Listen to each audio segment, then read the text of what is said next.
नमस्कार दोस्तों। तो कैसे आप सब। तो जैसा कि हमारे 2 लेक्चर कंप्लीट हो चुके हैं जिसमें हमने अकाउंट्स के मीनिंग और इंट्रोडक्शन के बारे में पढ़ा था।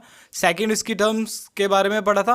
अब थर्ड हम मूव ऑन करेंगे बुक कीपिंग, अकाउंटिंग इक्वेशंस और उसके जर्नल के बारे में। तो इसमें थोड़ा सा प्रैक्टिकल भी आ जाएगा जर्नल का कि कैसे हम जर्नल एंट्रीज बनाते हैं और क्या क्या हमारा जर्नल में आता है क्या। तो चलिए वो वीडियो को स्टार्ट करते हैं। तो सबसे पहले हमारा आ गया बुक कीपिंग का मीनिंग। तो बुक कीपिंग में असल में क्या चीज़ है। तो बुक कीपिंग हमारी अकाउंट से पहले आती है। अगर आप डेफिनेशन पढ़ोगे बुक कीपिंग की तो वो कह रहा है कि book keeping is a systematic recording and organizing of financial transaction in a company. कि किसी कंपनी में अगर आप कोई भी रिकॉर्ड रखते हो फाइनेंशियल ट्रांजैक्शन का एक सिस्टमैटिक तरीके से, उसको हम बुक कीपिंग कहते हैं। तो बुक कीपिंग क्या है, हमारी एक रिकॉर्डिंग करनी सिस्टमैटिक वे से किसकी, फाइनेंशियल ट्रांजैक्शन की। चाहे वो किसी कंपनी के लिए बना रहे हो, चाहे वो अपने खुद के पर्सनल यूज़ के लिए बना रहे हो। तो बुक कीपिंग हमें क्या प्रोवाइड करती है। बुक कीपिंग हमें प्रोवाइड करती है इंफॉर्मेशन जो हमें अकाउंट्स बनाने में हेल्प करती है। अब बेसिकली क्या चीज़ है, अगर आप देखोगे तो आपने एक बुक बनाई हुई है जिसमें आप डेली का सारा हिसाब किताब लिखते हो कि उसमें कितना आपने आपके पास पैसा आया, कितना आपने खर्च किया, कहाँ पे आपने यूज़ किया, किसको आपने अगर उधार दिया या आपने किसी से उधार लिया। तो आपने एक बुक जनरेट की हुई है जिसमें आप पूरे दिन का हिसाब किताब लिखते हो। तो उससे आप अलग अलग अकाउंट्स प्रिपेयर कर सकते हो। जैसे कि आपके पास कितनी इनकम आई, उस दिन इनकम अकाउंट बना लिए। जैसे आपने कितने एक्सपेंसेस किए तो एक्सपेंसेस का अकाउंट्स अलग आ जाएगा। तो अगर आपने लोन दिया है किसी को तो वो आपका लोन अकाउंट बना सकते हो। तो सभी अलग अलग अकाउंट्स आपके बुक कीपिंग पे निर्भर करते हैं कि उसमें आपने किस सिस्टमैटिक वे से रिकॉर्डिंग की है हर एक पर्टिकुलर ट्रांजैक्शन की, जिसको आप बाद में अकाउंट्स बनाने में मदद करेंगे। तो ये प्रोसेस हमारा बहुत बड़ा आ जाता है और ये अकाउंटिंग में पहला स्टेप है। तो अकाउंटिंग हमारी बाद में आती है, बुक कीपिंग हमारी पहले आती है। बुक कीपिंग हमारी सबसे पहले आती है। सबसे पहले हम बुक्स बनाते हैं नॉर्मली, उसके बाद हमारी अकाउंटिंग स्टार्ट होती है। और देखा जाए तो अकाउंटिंग एक ब्रॉडर वर्ड है बुक कीपिंग से। तो इसके बाद हमारा जैसे कि ये बुक कीपिंग है, तो इसके बाद हम मूव ऑन करते हैं नेक्स्ट की तरफ। तो इसके बाद हमारा आ गया डिफरेंस। तो डिफरेंस क्या है हमारा बुक कीपिंग और अकाउंट्स में। बुक कीपिंग हमारी अकाउंट से पहले आती है, तो हम पॉइंट बाय पॉइंट पढ़ते जाएंगे और आपको समझाते जाएंगे। तो सबसे पहले हमारा आगे कहता है कि book keeping is mainly related to identify, measuring, recording and of financial transaction. कि बुक कीपिंग वो सिर्फ और सिर्फ किस पे डिपेंड करती है, किससे रिलेट करती है।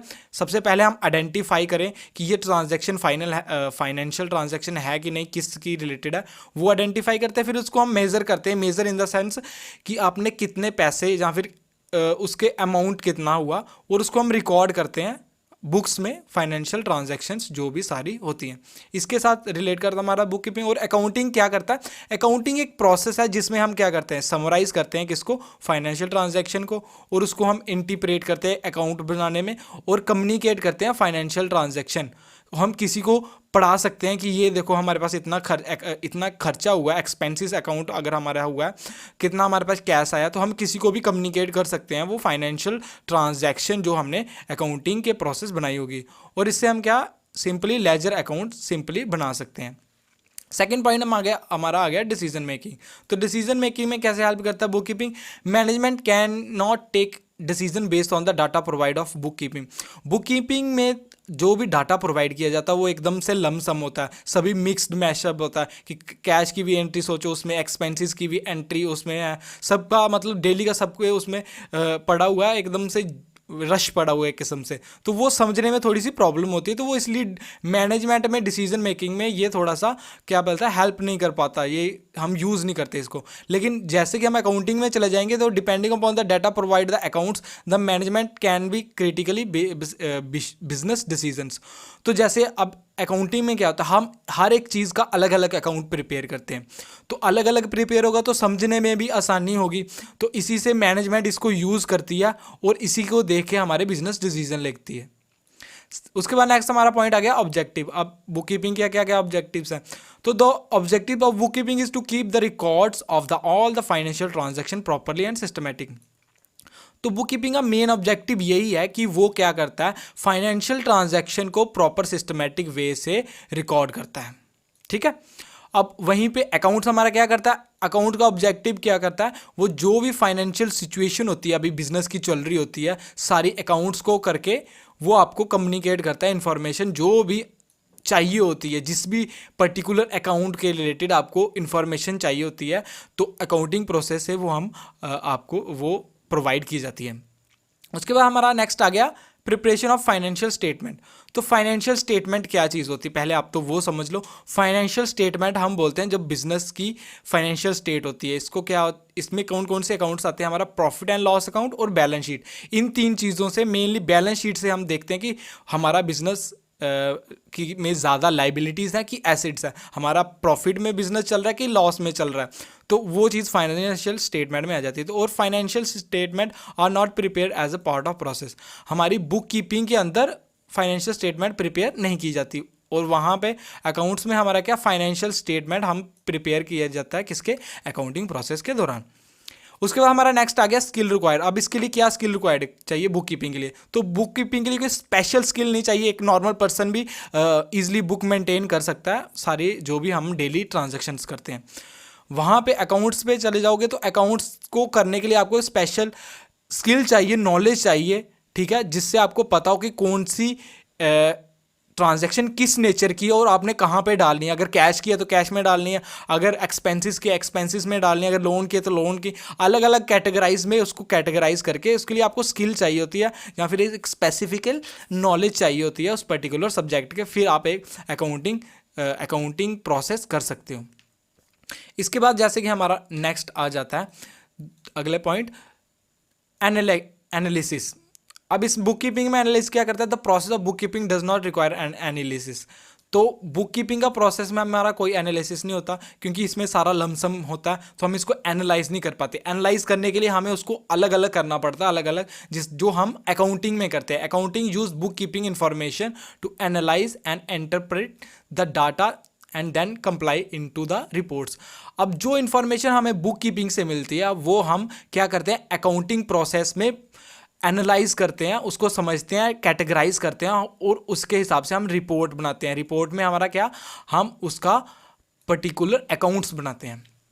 उसके बाद नेक्स्ट हमारा आ जाता है टाइप्स, जहाँ पे इन्होंने बताया हुआ है कि हमारे पास दो टाइप की बुक कीपिंग है। एक तो आगे हमारी सिंगल एंट्री सिस्टम और आगे हमारी double entry book keeping system. ठीक है, तो सिंगल एंट्री में क्या होता है, डबल एंट्री में क्या होता है, बेसिकली जो हम आजकल पढ़ते हैं अकाउंट्स में वो ज़्यादातर यूज़ करते हैं double entry system. Double entry system का क्या है कि दो जगह पे इसका इफेक्ट पड़ता है। अगर आप सोचो एग्जांपल के तौर पे देखो, आपने कैश से कोई चीज़ खरीदी है, जैसे आपने पेन खरीद लिया, तो आपका क्या हुआ, कैश कम हुआ, ठीक है, और आपने पेन खरीदा तो पेन आपका एसिड हो गया था, आपके एसिड बढ़ गए और कैश आपका कम हो गया। दो जगह पे इसका इफेक्ट पड़ता है। सिंगल एंट्री में क्या कि आप एक ही जगह पे सारी ट्रांजैक्शन लिख देते हैं और बाद में इसको कैलकुलेट करते हैं कि हमारा इतना खर्चा हुआ, इतना वो चीज़ हुई है, सबका अलग अलग टोटल बनता है, लेकिन एक चीज़ से कम करके दूसरे में ऐड करते हैं, वो उसको हम डबल एंट्री सिस्टम बोलते हैं। उसके बाद हमारा नेक्स्ट आ जाता है अकाउंटिंग में क्या कहता है, the accounting department does preparation of company budgets and plan loan proposal. और अब क्या अकाउंटिंग डिपार्टमेंट का क्या काम करता है, वो बिजनेस की फाइनेंशियल पोजीशन बनाता है, जिससे हम कंपनी का बजट सेट कर पाते हैं कि हाँ भाई अगर हमारे पास कोई मैन्युफैक्चरिंग स्टार्ट करनी है तो हमें कितना बजट चाहिए, और अगर हमें लोन की ज़रूरत है तो वो भी हमें उस चीज़ से पता चल जाता है कि हम ऑन एन एवरेज, हमने सोचो कि हमने पहले से ही एक फाइनेंशियल स्टेटमेंट प्रिपेयर कर लिया है फ्यूचर के लिए, गैस करके कि हमें कितनी चीज़ों का कितनी रिक्वायरमेंट पड़ेगी, तो उसी के हिसाब से आप कंपनी का बजट सेट कर सकते हो, और लोन अगर हो तो लोन भी ले सकते हो। तो उसके बाद हमारा जो नेक्स्ट आ जाता है book keeping and accountants, book keepers and accountants, sorry. तो बुक कीपर्स कौन होते हैं, बुक कीपर्स वो होते हैं जो बुक बनाते हैं, किसकी, जिसमें भी सारी ट्रांजैक्शन हम रिकॉर्ड करते हैं। तो book keepers are required to be accurate in their work and knowledge about the financial topics. अब बुक कीपर बनने के लिए भी आपको लिटिल बिट नॉलेज तो होनी ही चाहिए कि आपको किस सिस्टमेटिक वे से आपको ट्रांजैक्शन रिकॉर्ड करनी है, और जो भी फाइनेंशियल टॉपिक्स हम इसमें यूज़ करते हैं, मतलब फाइनेंशियल वर्ड्स जैसे भी यूज़ होते हैं, वो सारे नॉलेज होने चाहिए। और ये क्या book keepers work is usually overseen by the accountant, और बुक कीपर का काम कौन जज करता है? अकाउंटेंट, यानी कि अकाउंटेंट चेक करता है कि हाँ भाई बुक कीपर अपनी बुक्स प्रॉपर प्रिपेयर कर रहा है कि नहीं। उसके बाद हमारा आ जाता है accountants with sufficient experience and education can obtain the title of certified public accountant. अब अकाउंटेंट के लिए एक स्पेशल जो हमारी फील्ड होती है अकाउंट्स की, तो उसमें उसकी नॉलेज होनी चाहिए और एक्सपीरियंस भी चाहिए। जैसे हम कई जगह पे मांगते हैं अकाउंटेंट का 5 साल का एक्सपीरियंस मांगते हैं, जब ज़्यादा हो गया उसी के हिसाब से उनको सैलरी बेस्ड की जाती है। तो वो प्रॉपर एक पर्टिकुलर एजुकेशन मिलती है उनको अकाउंटेंट को, और उसके बाद अगर उन्होंने गवर्नमेंट से किया हो तो उनको सर्टिफाइड पब्लिक अकाउंटेंट एक सर्टिफिकेट मिलता है। ये हमारा डिफरेंस आ गया। अब इसके बाद हमारा नेक्स्ट मूव ऑन करते हैं हम अगले टॉपिक पे। नेक्स्ट टॉपिक में हमारा आ गया अकाउंटिंग इक्वेशंस क्या चीज़ है। आप आई होप कि आपको बुक कीपिंग का समझ में आ गया हो, क्योंकि बुक कीपिंग का तो लिटिल बिट ही है। तो इसके बाद हम मूव ऑन करेंगे अकाउंटिंग इक्वेशन पे। तो अगर आपको कोई भी प्रॉब्लम आ रही है तो वीडियो आप दोबारा से देख सकते हो। अगर फिर भी प्रॉब्लम आ रही है आप नीचे कमेंट करके हमें बता सकते हो, हम और भी क्लियरली समझाने की आपको कोशिश करेंगे। तो उसके बाद हमारा नेक्स्ट है अकाउंटिंग इक्वेशंस। तो अकाउंटिंग इक्वेशंस क्या चीज़ होती है? अब क्या कहता है कि accounting equation is considered to be the foundation of the double entry account system. अब जैसा कि मैं पीछे डिफरेंस में बता रहा था कि दो टाइप से बुक कीपिंग की जाती है, एक तो सिंगल एंट्री सिस्टम और दूसरा डबल एंट्री सिस्टम। और जो हमारी अकाउंटिंग इक्वेशंस बनती है वो किसके बेसिस पे बनती है? डबल एंट्री सिस्टम, यानी कि एक जगह पे हमारी कोई चीज़ ऐड होगी तो कहीं पे वो लेस भी हो रही होगी। तो the accounting equation show on the company balance where the total number of company asset is equal to the sum of the liability of the share holder. अब ये चीज़ बता रहा है कि हम अकाउंटिंग इक्वेशन हम इसलिए बनाते हैं क्योंकि हमने उसमें बैलेंस शीट बनानी होती है, जिससे हमें पता चलता है कि कंपनी के जो एसेट्स हैं वो बराबर हैं कंपनी की लाइबिलिटीज़ से कि ज़्यादा। अब क्या चीज़ होती है, सोचो अगर आपके एसेट्स ज़्यादा बन रहे हैं लाइबिलिटीज़ के, तो समझो कि आपको थोड़ा सा एसेट ज़्यादा, प्रॉफिट ज़्यादा है। तो अगर आपके लाइबिलिटी ज़्यादा बन रही है, एसेट कम बन रहे हैं, तो समझो आपको लॉस है, यानी कि आपका लोन देने का जहाँ कुछ भी है वो आपको देने वाला हुआ है। तो हमेशा ये अगर आपका बिजनेस प्रॉपर चल रहा है तो आपकी जो बैलेंस शीट है वो ऑलवेज इक्वल होगी, तो ऑलवेज इक्वल होगी। ये हमारा सिंगल एंट्री सिस्टम और डबल एंट्री सिस्टम मैंने आपको पहले भी पीछे बता दिया था। इसमें हम सिंगल एंट्री सिस्टम में क्या क्या यूज़ करते हैं और डबल एंट्री में क्या क्या यूज़ करते हैं। अब इसके बाद हम मूव ऑन करते हैं नेक्स्ट टॉपिक पे।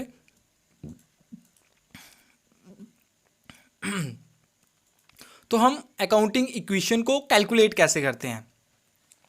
तो इसमें क्या चीज़ आती है, locate the company total asset on the balance sheet of the period, कि उस साल के दौरान उस फाइनेंशियल पीरियड के अकॉर्डिंग एक साल के अंदर कि कंपनी के टोटल एसेट्स कितने हैं, टोटल ऑल लाइबिलिटी भी should be separately listed on the balance sheet, और बैलेंस शीट में हमारी टोटल लाइबिलिटीज़ कितनी है, और लोकेट करते हैं हम total share holders and equity and number of total liabilities, कितनी हमारी लाइबिलिटी और कितने हमारे शेयर होल्डर हैं, और total asset will be equal to the sum of the liability and the total equity, और कितने हमारे टोटल एसेट हैं जो हमारे बराबर हैं किसके, लाइबिलिटीज़ और टोटल इक्विटीज़ के। इसके हिसाब ये चीज़ें हमें चाहिए होती हैं हमें अकाउंटिंग इक्वेशन को प्रिपेयर करने के लिए। अब इसके बाद हम नेक्स्ट चीज़ पे मूव ऑन करते हैं। उस पर हमारे अब इसके बाद हमारा स्टार्ट हो जाता है जर्नल। इसके बाद हमारा स्टार्ट हो जाता है जर्नल। तो जर्नल में हमारी क्या चीज़ आती है? तो जर्नल हम पे मूव ऑन करने से पहले हम थोड़े अकाउंट्स के गोल्डन रूल्स के बारे में जान लेते हैं। तो ये हमें आगे जाके हेल्प करेंगे कोई भी ट्रांजैक्शन को डेबिट क्रेडिट करने में। तो हमारे पास टाइप्स आ जाते हैं अकाउंट्स कौन कौन से होते हैं। एक तो आगे हमारे रियल अकाउंट्स, सेकेंड नंबर पे आ गया हमारे पर्सनल अकाउंट्स, और थर्ड नंबर पे आ गया हमारे नॉमिनल अकाउंट्स। अब रियल अकाउंट्स क्या होते हैं? रियल अकाउंट्स होते हैं जो रियलिटी में भी प्रेजेंट होते हैं, ठीक है, जैसे राम श्याम, ये सॉरी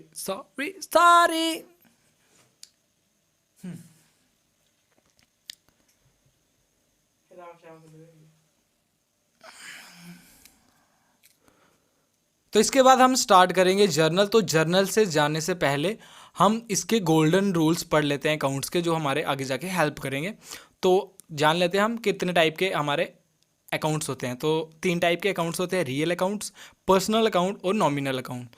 तो रियल अकाउंट वो अकाउंट होते हैं जो रियलिटी में प्रेजेंट हो, जैसे हमारे एसेट्स आगे, हमारी लाइबिलिटीज़ आगे, ठीक है। तो और भी आते हैं। अब इसमें क्या चीज़ है, ये ऑलरेडी आगे डिफ्रेंशिएट किया हो, टेंजिबल एसेट्स और इनटेंजिबल रियल अकाउंट, यानी कि इसको एसेट्स बोलते हैं। तो इसमें क्या चीज़ होती है, टेंजिबल वो चीज़ होती है जिसको आप देख सकते हो, हाथ लगा सकते हो। इनटेंजिबल वो चीज़ होती है जिसको आप देख नहीं सकते, हाथ नहीं लगा सकते, सिर्फ फील कर सकते हो, ठीक है। तो ये आपको डिटेल में आपको नोट्स में प्रोवाइड कर दीजिए, आप वहाँ पे जाके भी पढ़ सकते हो। रियल अकाउंट में क्या चीज़ होती है, अगर कोई रियल अकाउंट से रिलेट करता है, जैसे कैश हो गया, व्हाट कम्स इन को हम डेबिट करेंगे, क्या हमारे पास क्या आ रहा है उस चीज़ को हम डेबिट करो। सोचो हमारे पास कैश, हमने कोई पेन बेचा, पेन बेच दिया, ठीक है, सेल्स अकाउंट, सो सेल्स किया, तो क्या चीज़ हमारे पास कैश आ रहा है और पेन जा रहा है, ठीक है। तो हम व्हाट कम्स इन, क्या हमारे पास क्या आ रहा है, व्हाट कम्स इन, हमारे पास कैश आ रहा है और हमारे पास से क्या जा रहा है, पेन जा रहा है, ठीक है। अब उसके बाद नेक्स्ट हमारा आ गया पर्सनल अकाउंट। पर्सनल अकाउंट में जैसे लोगों का नाम हो गया, बैंक या फिर किसी कंपनी का नाम, वो चीज़ सारे इसमें इंक्लूड होते हैं। अब पर्सनल चीज़ में क्या, जैसे राम और राम लगा लो, ठीक है। अब राम ने क्या किया, राम ने एक गाड़ी खरीदी, ठीक है। राम क्या हुआ, रिसीवर, ठीक है। तो उसको राम को क्या करेंगे हम, डेबिट, ठीक है। अब गिवर क्या है, जिसने उनको गाड़ी दी, ठीक है, वो हम क्या करेंगे, क्रेडिट। अब कंपनी है जैसे मारुति वाली, तो मारुति को हम क्या करेंगे, क्रेडिट करेंगे, और डेबिट किसको करेंगे हम, राम को, ठीक है। अब नेक्स्ट इसके बाद हमारा आ जाता है नॉमिनल अकाउंट। नॉमिनल क्या होते हैं, हमारे एक्सपेंसेस, लोन्स वगैरह, जो भी खर्चे वगैरह होते हैं, ठीक है, एक्सपेंसेस, वो वाले अकाउंट। अब इसमें क्या चीज़ होती है, जो हमारे पास खर्चे या फिर हमने लोन लिया होता है उस चीज़ को हम क्या करते हैं, डेबिट करते हैं। और अगर हमारे पास इनकम आ रही है, हमने कहीं से गेन किया, तो उस चीज़ को हम क्या करते हैं, क्रेडिट करते हैं। तो अब इसके बाद हम मूव ऑन करते हैं जर्नल की तरफ। तो जर्नल क्या होता है, अब जर्नल की थोड़ी सी डेफिनेशन पढ़ लेते हैं। तो journal is a detailed account that records all the financial transaction of A business. अब जर्नल क्या, एक डिटेल अकाउंट होता है जो हमें क्या, जो भी हमने सारी रिकॉर्ड की होती हैं फाइनेंशियल ट्रांजैक्शन बिजनेस की, उसको हम डिटेल में अकाउंट प्रिपेयर करते हैं, जर्नल जो चीज़ होती है, ठीक है। और ये क्या, किसके लिए यूज़ करते हैं हम, फ्यूचर रिकाउंसलिंग, यानी कि फ्यूचर में अगर किसी चीज़ को भी, मतलब इसके बाद भी हमने कोई अकाउंट प्रिपेयर करना था, जैसे जर्नल के बाद हमारा लेजर आता है, तो वो प्रिपेयर करने के लिए हमें जर्नल चाहिए होता है।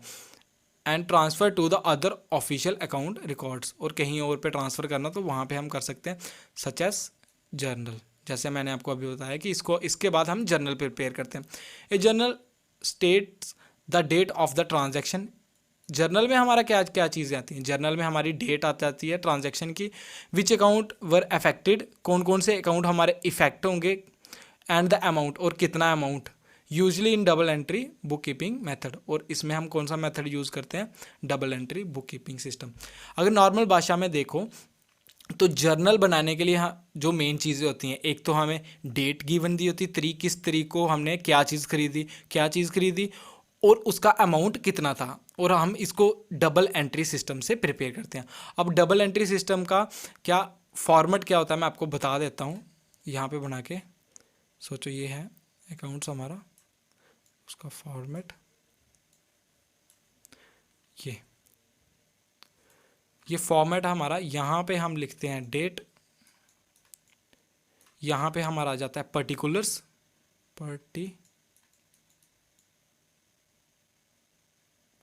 यहाँ पे हमारा जाता है डेबिट, जिसको हम DR बोलते हैं, और यहाँ पे हमारा आ जाता है CR, यानी कि क्रेडिट। तो ये इस तरह का जर्नल का फॉर्मेट, जिसको हम बोलते हैं परफॉर्मा, वो चीज़ होती है। इस वीडियो में इतना ही। हम नेक्स्ट वीडियो में इसकी जर्नल एंट्रीज के बारे में प्रैक्टिकल करेंगे, ठीक है। आई होप आपको समझ आ गई होगी। अगर फिर भी कोई प्रॉब्लम आएगी तो आप कमेंट में नीचे बता सकते हो।